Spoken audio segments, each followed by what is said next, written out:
This video, a bit of an I told you so for myself, for the YouTube channel.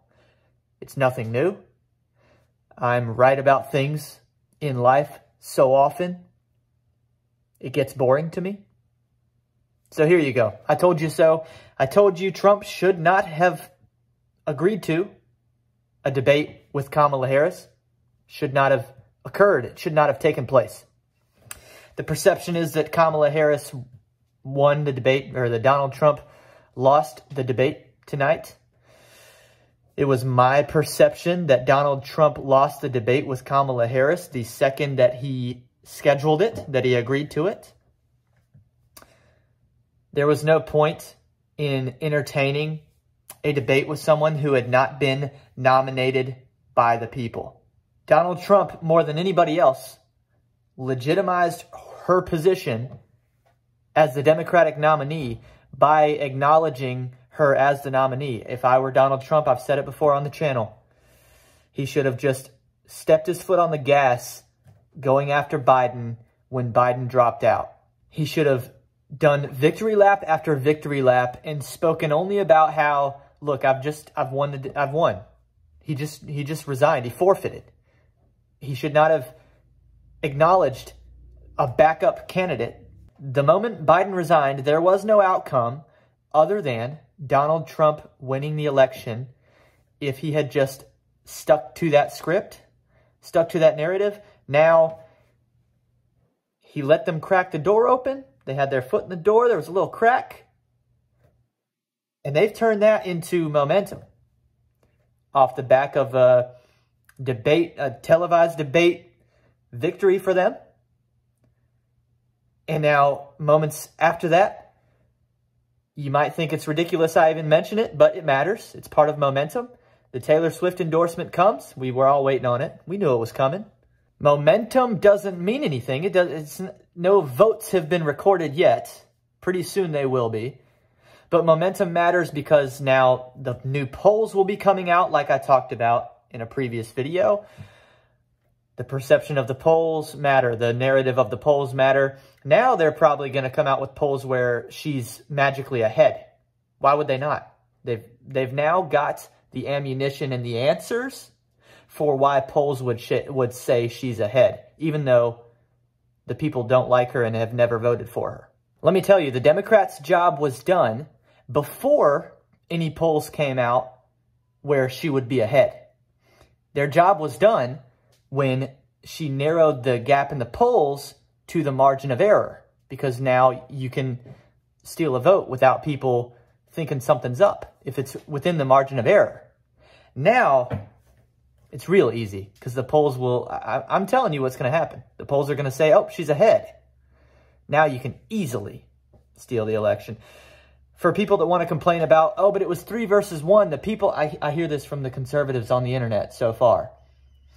The people will see through it. It was 3 versus 1. The moderators weren't fair. No one cares. I'm here to tell you, no one cares. No one cares. Why would they? In comparison, the whole existence of Donald Trump in politics for the last 9 or 10 years has been, he has had to overcome obstacles, every single obstacle imaginable. He has had to overcome. After what we've already seen happen to him, who cares about 3-on-1 in a debate? First of all, that's happened to him in televised debates before. But listen, when the opposition shoots at you like a bullet that goes through your ear, there's nothing that can happen after that people will or should care about more than that. Like, it's kind of goofy to me to say, oh, it was 3-on-1. Yeah, we know. We knew that beforehand.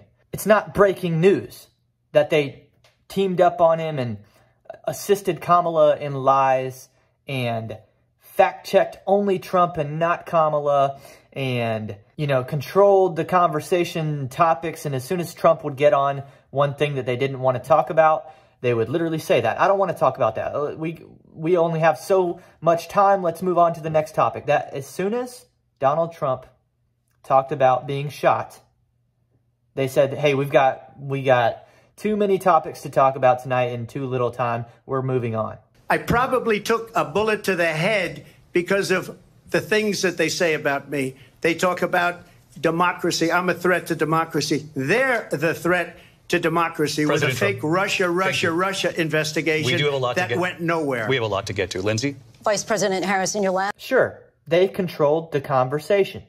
No one cares. And Trump shouldn't have allowed it to happen on stage. What he should have done is keep hammering two main points, in my opinion. Things that should not be forgotten.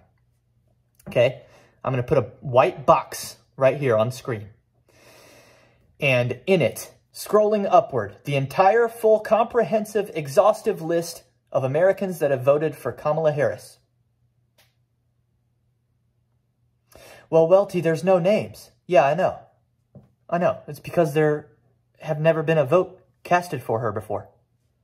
0. And that's inappropriate for somebody in the final 2. You cannot make the final, you should not be able to make the final 2 of a presidential ballot having never received a primary vote.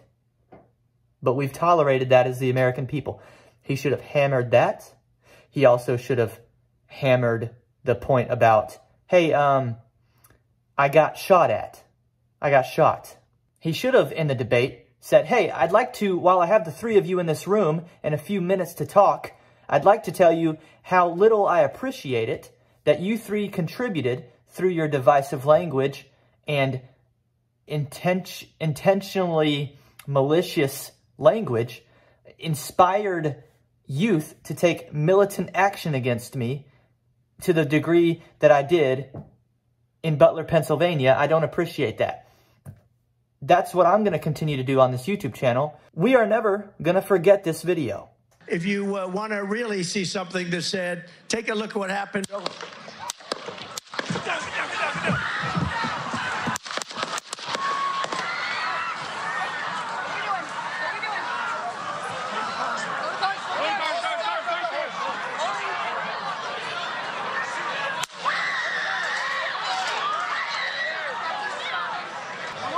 Let me get my shoes. Let me get my shoes. I got you, sir. I got you, sir. Let me get my shoes, sir. Hold that in your head. It's bloody. So we got to move to the bus. Let me get my shoes. Okay, my shoes down. Watch out.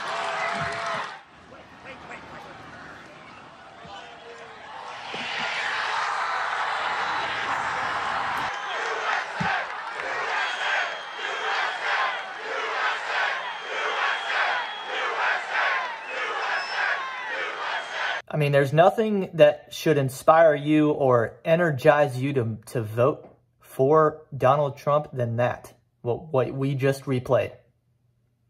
Listen, it's not lost on me that I'm uploading this. Many people watching this as soon as it's uploaded will be watching it on 9/11. I want to acknowledge that. I want to say that I'm saving it for the end intentionally because I had a point to make in closing. What we've said about 9/11 for 24, 23 years now, we will never forget. It's important as a nation that we never forget. And we have not forgotten. I know some of y'all thought, oh, did he forget? He hasn't talked about it until several minutes into the video. No, we'll never, never forget. We have also had moments this year, in the 4 years prior, pandemic and mandates and the whole response to that. I mean, there are so many things that have been utilized in an effort to eliminate Donald Trump from office and maybe from the face of this earth. And I will never allow the people who watch or listen to me to forget them. Hey, they may take you through a near 2-hour debate, never mentioning it.